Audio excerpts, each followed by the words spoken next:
5 years had passed since the day Earth surrendered. The morning sun rose over Seoul, lighting up the strange new buildings the Venari had built. Tall towers with smooth blue sides reached up to the sky. Glowing symbols in the Venari language covered many walls.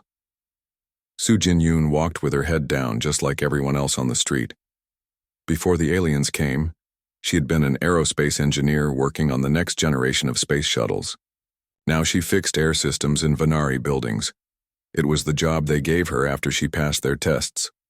"Good morning, Citizen Yoon," said a Venari guard at the entrance to the Cultural Integration Center. The building had once been Seoul National University. Now it was where humans went to learn better ways from their alien protectors. "Good morning," Soo-jin said with a small bow. She kept her face blank, showing no feelings. The Venari didn't like it when humans showed too much emotion. They found it primitive. Inside, she went straight to the basement where the main air system controls were. No Venari were down here. They didn't like small, dark places. That's why they gave these jobs to humans. Soo-jin opened the control panel and began her daily checks. As she worked, she looked around to make sure she was alone. Then she reached into a hidden pocket in her work clothes and took out a small device. She placed it inside the control panel and connected 3 wires. The device was a scanner. It would copy all the data flowing through the building systems. Later, she would take this information to people who could use it. People who were fighting back. Deep under the city, in old subway tunnels that didn't appear on any maps the Venari used, Do-hyun Lee looked at the information on a screen. 5 years had changed him. He was no longer a lieutenant. Now he was Commander Lee of the Earth Resistance. "This is good," he told Soo-jin. "The building plans you got last week helped us map 3 more Venari facilities." Soo-jin nodded. She was tired after working all day, but this was important. Their security is getting tighter. They know things are going missing. Around them, 30 people worked in the underground base. Some fixed weapons made from stolen Venari tech. Others studied alien language and biology. The resistance had grown slowly but steadily over 5 years. "Any word from the moon base?" Soo-jin asked. Do-hyun shook his head. "We can only communicate once a month when the signals won't be noticed. Last we heard, they're making progress. General Kang has a plan, but it's taking time." A young man ran into the room. "Commander, Venari patrols are searching the old market area. They're getting close to entrance 4. Do-hyun stood up. "Move, everyone to the backup location. Take only what we need, leave no evidence." Soo-jin helped pack up the computers and tools. This had happened before. The Venari would come close, but never find them. The resistance was like water, always flowing, to a new place when danger came. In orbit above Earth, Venari Administrator Pell sat in his command center. Screen showed him views of major cities around the planet. For 5 years, he had overseen the peaceful occupation of Earth. It had been easy at first. Humans were cooperative after their surrender. But something was changing. He could feel it. "Show me the resource reports," he told his assistant. The assistant, another Venari named Trell, brought up the numbers on a big screen. "As you can see, Administrator, we are missing more items each month. Small pieces of technology, power cells, computer parts. Not many from any one place, but when added together." "It's significant," Pell finished the sentence. He tapped his eye, long blue fingers on the desk. "And human productivity is decreasing by 3% each month. They work slower. They make more mistakes." "Perhaps they are naturally lazy," Trell suggested. Pell shook his head. "No. We studied them for years before we came here. Humans are productive when properly motivated. Something else is happening." He stood and walked to the window. Earth was beautiful from space, blue and green and white. The Venari had come to this system because of its resources, especially the rare metals in the asteroid belt. Humans were just another resource to use. "Send investigation teams to the outer system," Pell ordered. "Check the mining operations on the moon. Check everything." "Yes, Administrator," Trell said. "And what about the humans?" Pell thought for a moment. "Increase monitoring. Add more guards at key facilities. and schedule a meeting with the Human Advisory Council. The Human Advisory Council had replaced the old Unified Defense Council. It was made up of humans who worked well with the Venari. They had no real power, but they helped keep other humans calm and obedient. "One more thing," Pell said as Trell turned to leave. "Find me all the records on human warfare and resistance movements throughout their history. I think we missed something important."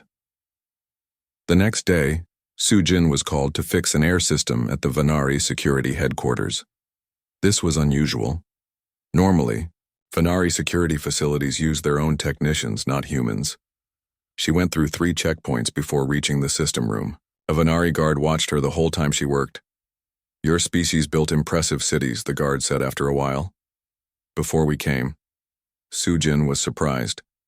Venari rarely made small talk with humans. "Yes, we were proud of them. Yet your leaders surrendered them without a fight," the guard said. "Why?" Sujin kept her eyes on her work. "They thought it was best for our survival." The guard made a sound like soft laughter. "Logical. Fighting would have been futile. Your weapons were primitive compared to ours." "Yes," Sujin agreed, her face showing nothing. But inside, her mind was racing. Why was this Venari talking about fighting? Did they suspect something? As she finished the repair, she noticed something interesting. On a screen behind the guard, she could see a map of the solar system. There were red marks on several places: the Moon, Mars, the asteroid belt, and the moons of Jupiter. What were the Venari looking at in those places? That night in the underground base, Sujin told Do-hyun what she had seen. "They're starting to look at the outer system," she said. "They might find the other bases." Do-hyun's face was serious. "We need to warn General Kang. We'll have to risk an emergency transmission." "That could expose us," warned an older man named Tae-ho Park. He had been a communications expert before the surrender. Now he ran the Resistance's secret network. "We have no choice," Do-hyun said. "Whatever they're building out there needs more time. We have to protect it." Sujin looked at a map of their underground base. "If we send the signal from here, the Venari might track it. But if we use the transmitter we placed on top of the old tower, that's in the middle of a Venari residential area," Tae-ho pointed out. "It's too dangerous." "I'll go," Sujin said. "I have repair authorization for that area. I can get in." Do-hyun looked at her for a long moment. Then he nodded. "Prepare the message. Keep it short. Just tell them the Venari are looking outward now." As Sujin got ready for the dangerous mission, she thought about the Venari guard's question. Why had Earth surrendered without a fight? The guard thought it was because humans were weak and scared. The guard was wrong. Humans weren't weak. They were patient. They were smart. And soon, the Venari would learn just how dangerous humans could be when fighting for their freedom. Outside, night fell over the occupied city. Behind the glowing Venari symbols and under the watchful eyes of alien guards, the resistance grew stronger. The Venari thought they had won 5 years ago. They were wrong. The real battle was just beginning. The big room was silent except for the soft hum of air systems. Blue lights from above made the faces of Earth's leaders look sick and weak. 20 humans sat at a long table. They were the Unified Defense Council of Earth, and today, they would decide the fate of all people on the planet. Director Tae-won Kim looked at the papers in front of him. His hands shook a little. He had not slept in 3 days, not since the giant ships had appeared over every major city on Earth. There were 50 of them, each one 5 kilometers long. They blocked the sun in some places, casting long shadows over the scared people below. "We need to make a choice," Tae-won said, his voice sounding too loud in the quiet room. "The Venari have given us 24 hours. That time is almost up." Dr. Gia Park, a small woman with tired eyes, nodded. "Let's review the facts again. The Venari fleet has weapons that can destroy our cities from space. Our best missiles can't reach them through their shields. They have asked us to surrender all military control and become a protected planet under their rule. Or they will attack," said Admiral Han. He was an older man with a stiff back and angry eyes. "They will attack, and we will fight back." General Sung, a woman with short gray hair, tapped her fingers on the table. With what? Our weapons are like toys to them. We would lose millions of people in the first hour. So we just give up? Security Director Jin asked. He was the youngest person at the table, only 42 years old. We just hand over Earth without firing a shot? Taewon closed his eyes. The choice was impossible. Fight and watch billions die, or surrender and live as slaves. He opened his eyes and looked around the room. We will vote, he said. Each person will say fight or surrender. The majority will decide for all humans on Earth. One by one, the council members voted. Most looked at the floor as they said, surrender. Only 3 voices said, fight. Admiral Han, General Sung, and Director Jin. The final count was 8-3. Earth would surrender. In the back of the room, a young man in a uniform stood very still. Lieutenant Do-hyun Lee was only there to bring drinks and take notes. No one paid attention to him. No one noticed the small device in his pocket that was sending everything they said to a hidden place far away. 1 hour later, Taewon stood in a much bigger room. This was the grand assembly hall of the Galactic Concord. 7 different alien species sat in tall chairs looking down at him. The Vanari representatives were easy to spot. They were tall and thin with smooth blue skin and 4 arms each. They smiled with thin lips that didn't show teeth. The humans have made a wise choice, said the lead Vanari. His voice was soft, but it filled the huge room. Earth will now be under our protection.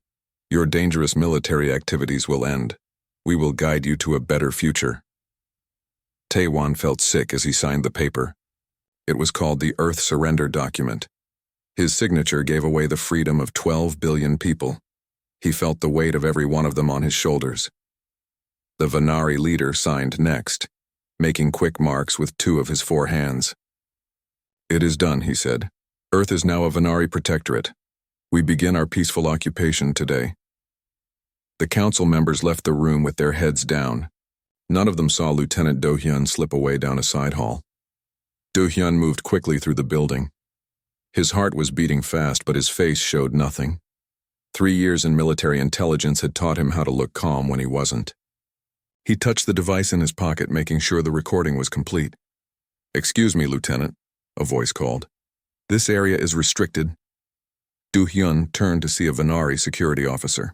The alien was at least 2 meters tall, looking down at him with large black eyes. I'm sorry, Do-hyun said, bowing slightly. I got lost after the meeting. I'm looking for the Earth transport bay. The Vanari studied him for a moment. Down that corridor. Turn left at the second junction. Thank you, Do-hyun said with another bow. He walked away calmly, feeling the alien's eyes on his back. Once out of sight, he changed direction. The real transport bay was in the opposite direction. He needed to get to Dock 17, where a small unmarked shuttle was waiting, a shuttle that didn't appear on any official flight plans.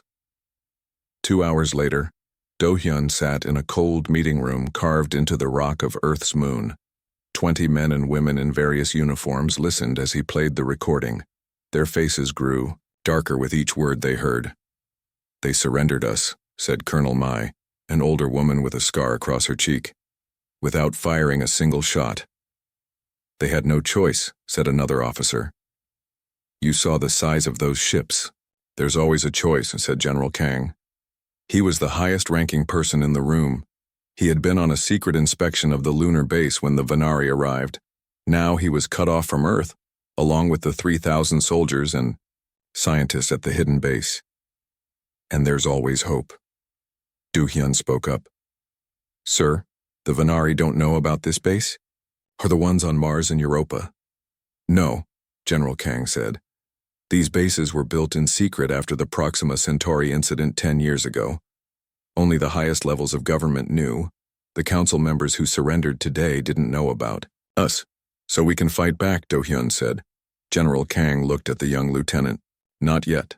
The Vanari would destroy Earth if we attacked now. We need time. We need to learn about them, find their weaknesses. We need to build our strength. How long will that take? Asked Colonel Mai. Years, said General Kang. Maybe many years, but we have something the Vanari don't understand. What's that? Do-hyun asked. Patience, said the general, and something else they'll never understand until it's too late. What? Asked several voices at once. General Kang's face was like stone. How far humans will go to be free? The Council? Surrendered Earth today. But they don't speak for all of us. The Vanari think they've won. They think the war is over before it began. They're wrong. He stood up and walked to a large screen on the wall.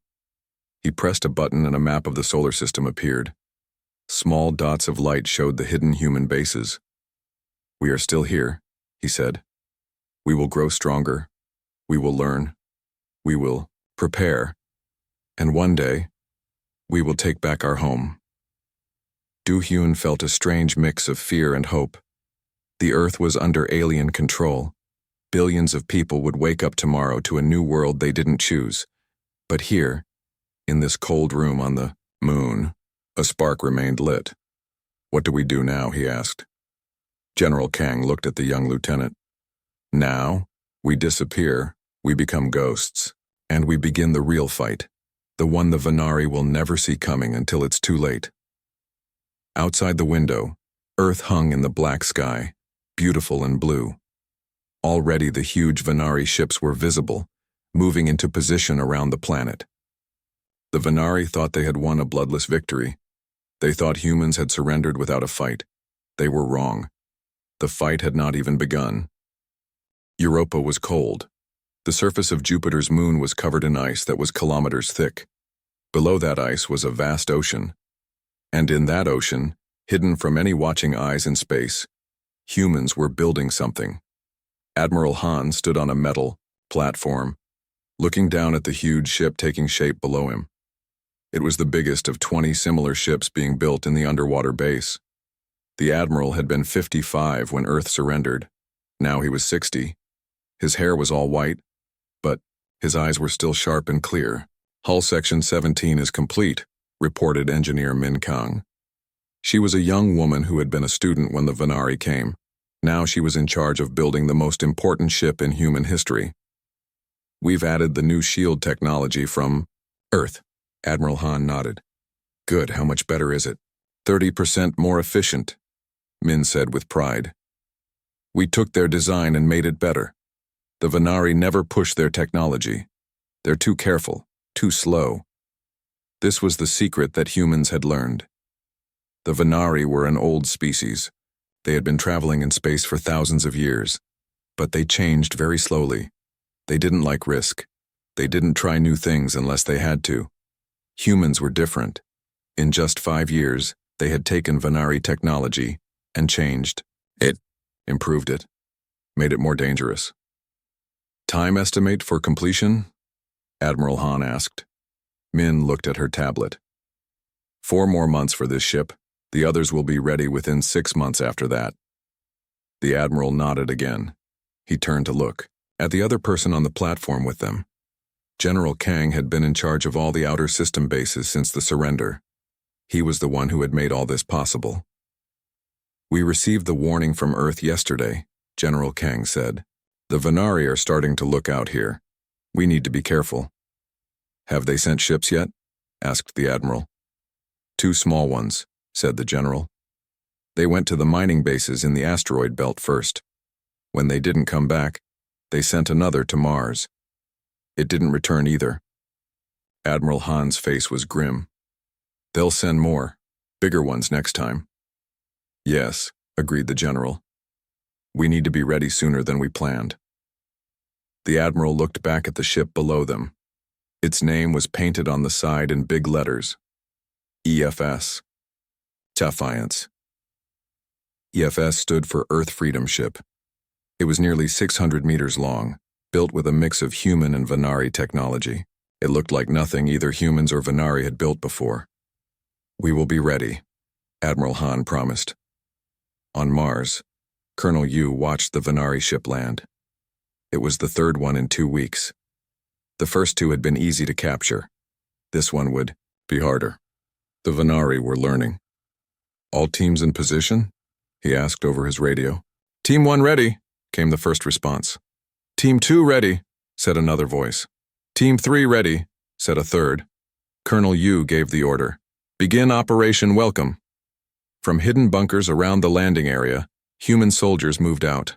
They wore special suits that hid them from Venari sensors.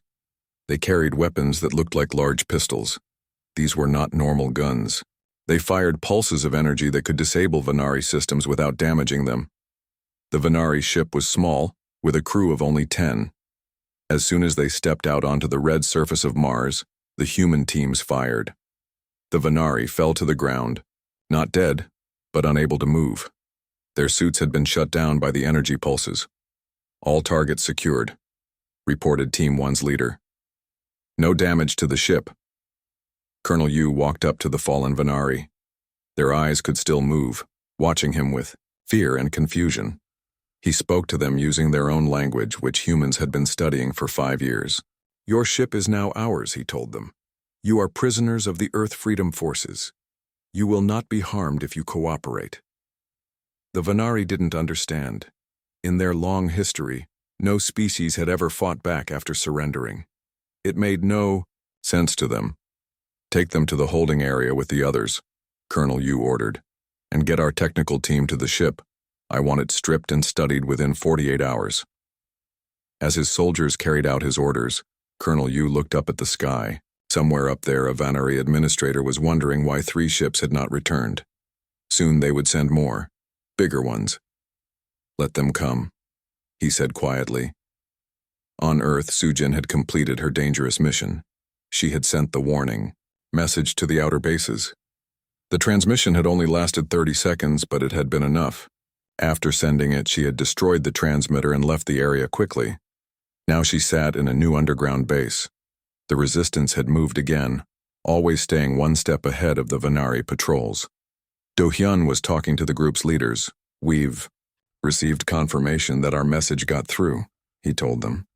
Now we need to prepare for the next phase. What is the next phase? Asked Taeho, the communications expert. Do-hyun looked at a map of Seoul. We've been gathering information and technology for 5 years. Soon, it will be time to use it. When the outer bases make their move, we need to strike here on Earth at the same time. Sujin felt both excited and scared. Are we really ready to fight the Venari directly? Do-hyun nodded. Not yet, but soon.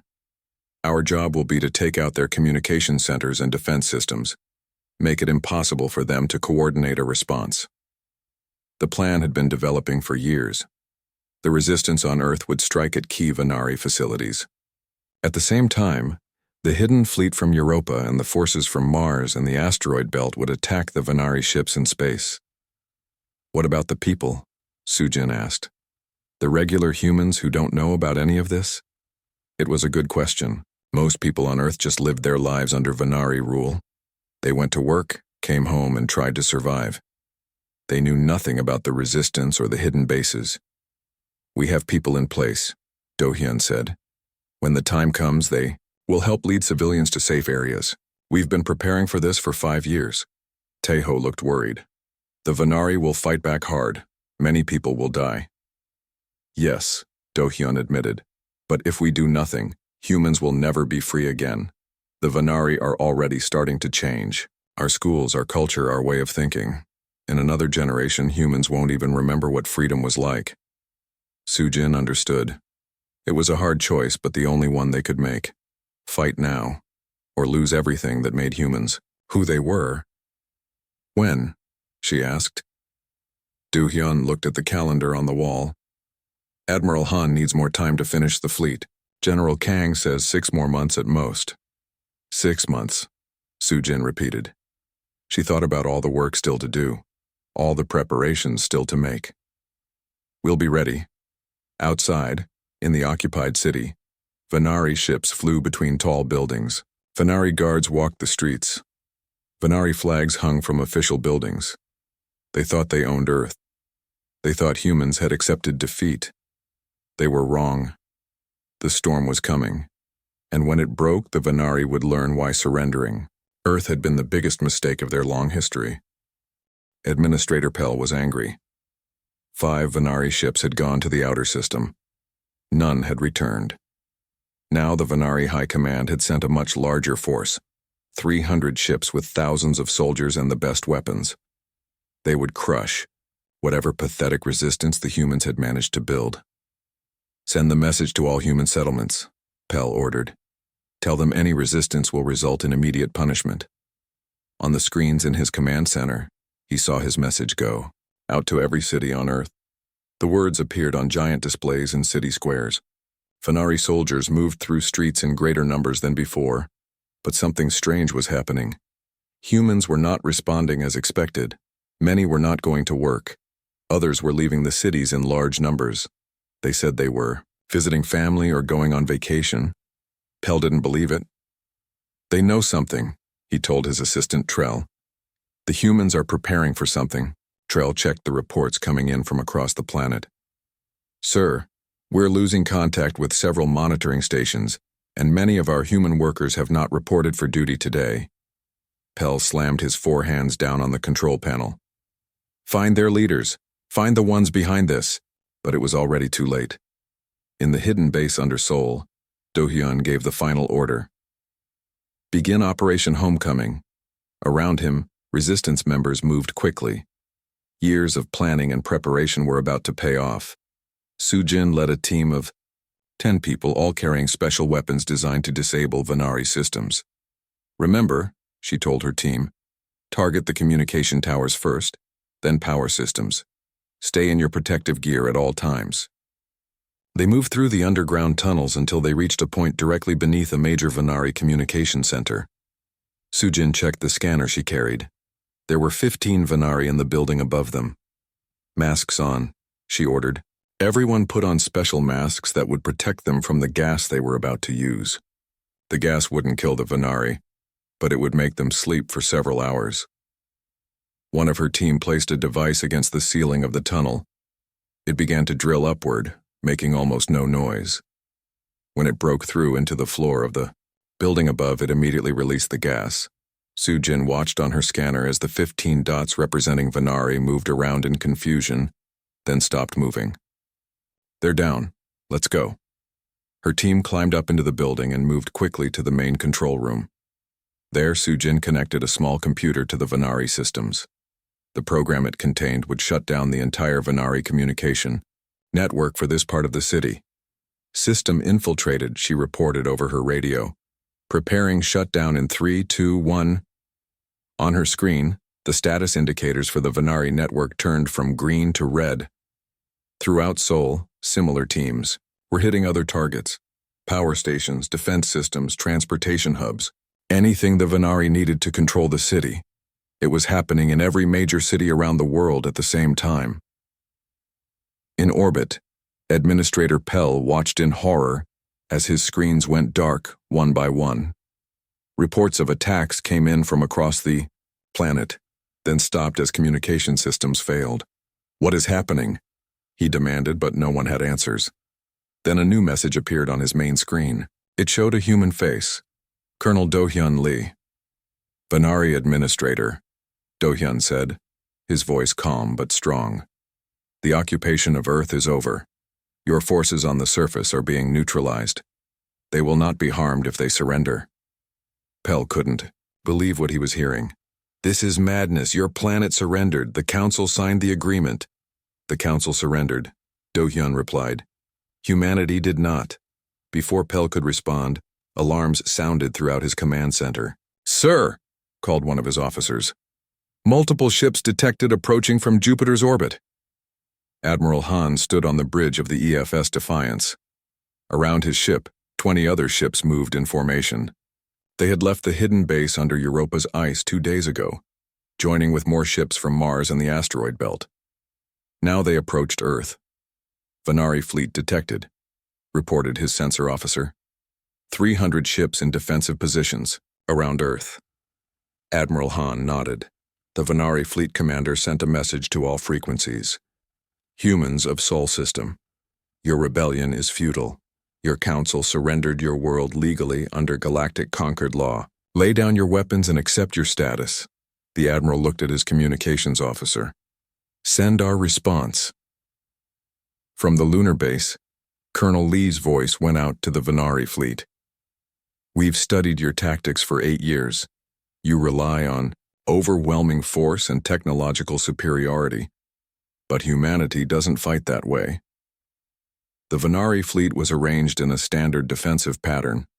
They expected the human ships to approach directly and be destroyed by their superior numbers and weapons. But that wasn't the human plan. "All ships, execute attack pattern thunderstorm," ordered Admiral Han.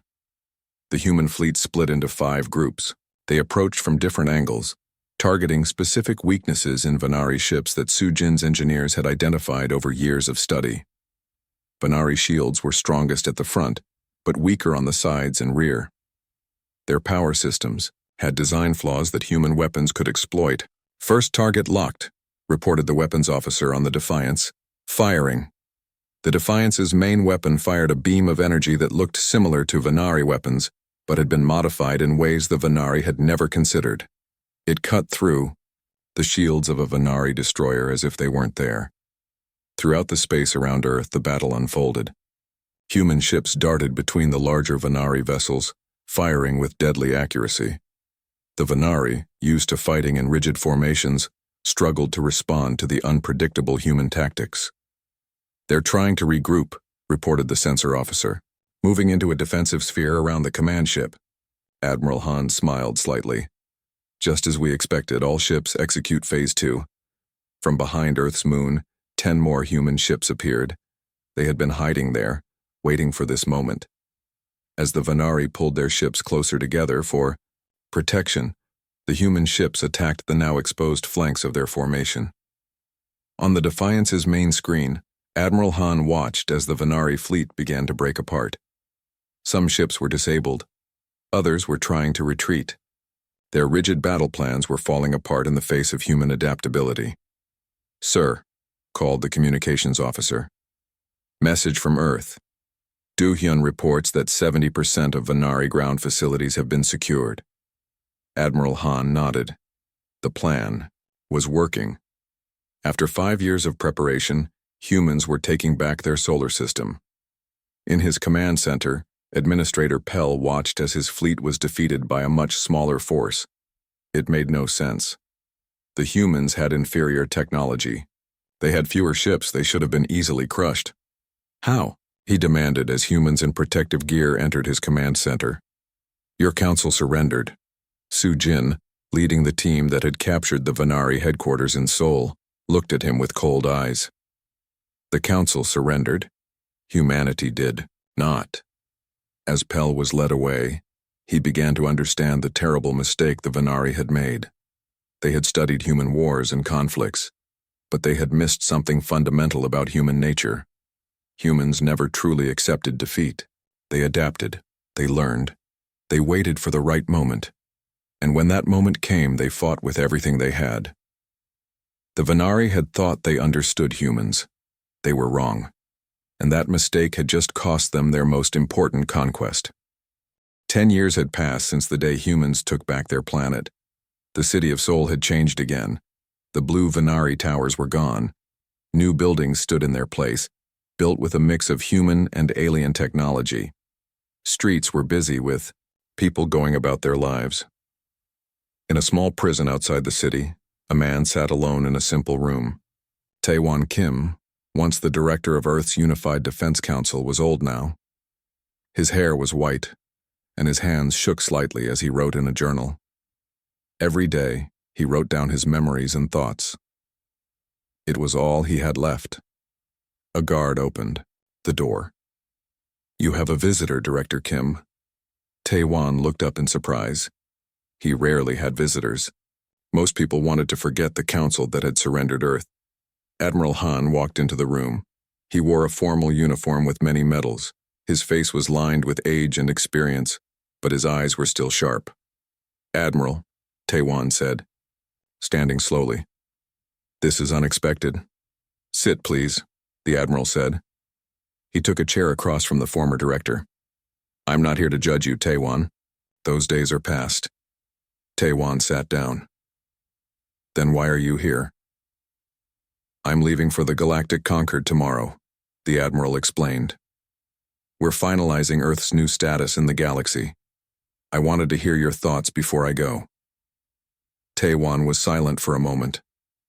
My thoughts don't matter anymore. I made the biggest mistake in human history. Was it a mistake? Admiral Han asked. You faced 50 Venari ships, each capable of destroying a city. You had no way to fight them. You surrendered to save lives. I surrendered freedom, Taewon said, his voice bitter. I gave away something that wasn't mine to give. The Admiral nodded.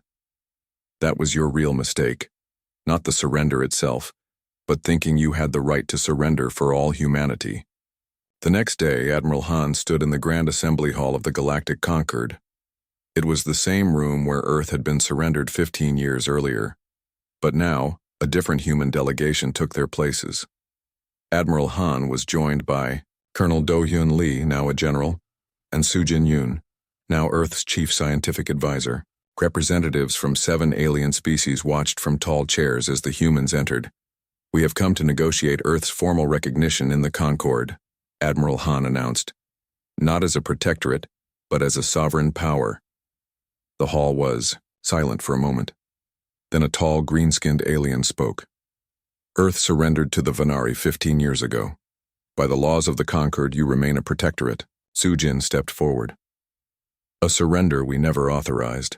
The council that surrendered Earth acted illegally under our own laws. No single body has the authority to surrender humanity's right to exist freely.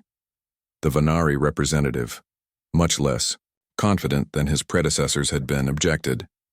The humans violated surrender terms established by this very body. General Lee smiled slightly. We did not violate anything. The council surrendered. Humanity did not. The debate lasted for 3 days. The outcome was never really in doubt.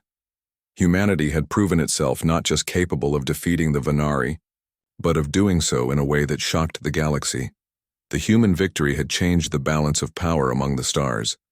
On the final day, the head of the Concord spoke. The Galactic Concord recognizes Earth and the Sol system as a sovereign territory.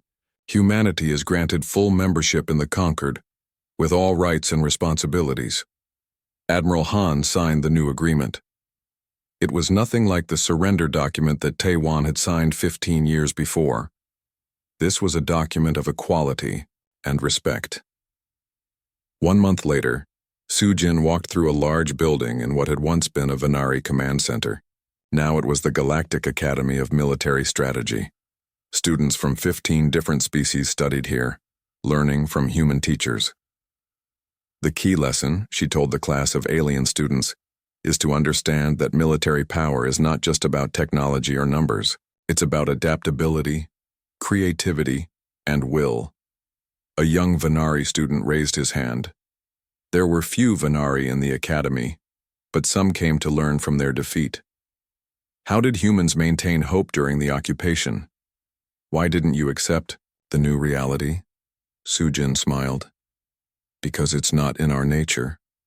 Throughout human history, we have never accepted permanent defeat. We might lose battles, even wars, but we always keep fighting for freedom. After class, Soo-jin met with General Lee in her office. The new Venari government has sent another apology, she told him. They want to establish trade relations. Do-hyun nodded. Accept it. We've made our point. Now we need to show we can be good neighbors too. Soo-jin looked out the window at the city below. Do you ever think about how close we came to losing everything? If the council had known about the outer bases. But they didn't, Do-hyun said. That was their mistake. They thought they knew everything, understood everything. They didn't. In the rebuilt city of Seoul, a simple stone monument stood in the central square. People from Earth and many alien worlds passed by it each day. Most stopped to read the words carved into the stone. Never surrender what isn't yours alone to give. Do-hyun, now an old man, visited the monument regularly. He would touch the cool stone and remember the day he had transmitted the council's surrender, the act that had ultimately ensured humanity's freedom. A group of children on a school trip gathered around him. They knew who he was. this old hero from the liberation. "General Lee," their teacher said, "would you tell the children about the council that surrendered?" Do-hyun looked at the young faces. These children had been born after the liberation. They had never known alien rule. The council thought they were saving lives, he told them. They weren't wrong to want peace. Their mistake was thinking they could decide for all of humanity. They forgot that freedom isn't given by governments or councils. It belongs to each person. A small girl raised her hand. "What happened to the Vanari?" "They learned an important lesson," Do-hyun said. "The same lesson that is now taught in every diplomatic school in the galaxy. Earth's surrender became a cautionary tale, a warning about the dangers of assuming a species will accept defeat simply because their representatives signed a document." As the children moved on, Do-hyun stayed by the monument. He thought about Taewon Kim, still in his prison. He thought about Administrator Pell, now a professor who taught about the mistakes the Vanari had made. He thought about all the people who had fought and died to take back Earth. "We were lucky," he said quietly to himself. "We had time to prepare. We had places to hide. We had leaders who never gave up." Above him, the stars were coming out as night fell. Somewhere up there, the Galactic Concord continued its work. But now, when decisions were made about Earth, humans had a voice. No one would ever again think they could decide humanity's fate without humanity's consent. The council that surrendered Earth had become a galactic cautionary tale, and humanity had become a power that no one in the galaxy would ever underestimate again.